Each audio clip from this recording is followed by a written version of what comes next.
So those freight forwarders who are the Kodaks and the Blackberrys who think they're doing a great job and they will continue to do what they're going to do, guess what? The world is coming to change for you. Is there a future for freight forwarders? How do the future of the freight forwarders play beyond 2022, 23?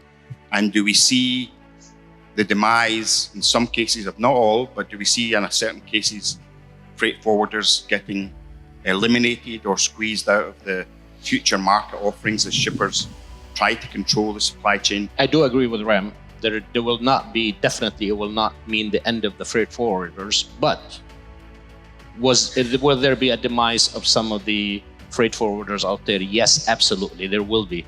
Because unless the freight forwarders are willing to start looking at ways to innovate and change the way they do business in the future with airlines, with the shipping industry, with the shippers themselves, with the actual known shippers out there, like, you know, the Apples and the Samsungs of the world, or the Amazon, as Alan mentioned.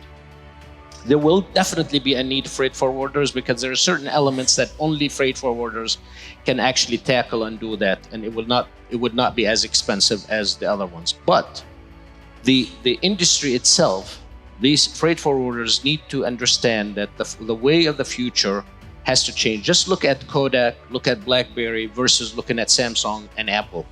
This is what I'm talking about, and this is the comparison that we actually need to make with freight forwarders today.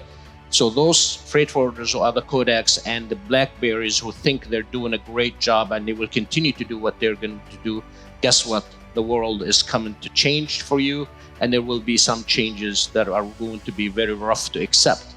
But those who are willing to innovate and move on and continue to operate the way that the industry requires and demands, those are the ones that are going to be obviously flourishing and survive in the future. Will there be any joint ventures? Will there be any takeovers, whether it's hostile or friendly? Definitely there will be. There will be, because the bigger fish is definitely going to rise and eat the smaller fish. That's the way I see it in our industry. And it's not enough time to waste. We don't have that kind of time to waste. We need to move forward. And I give you guys credit at Fast Logistics for doing that.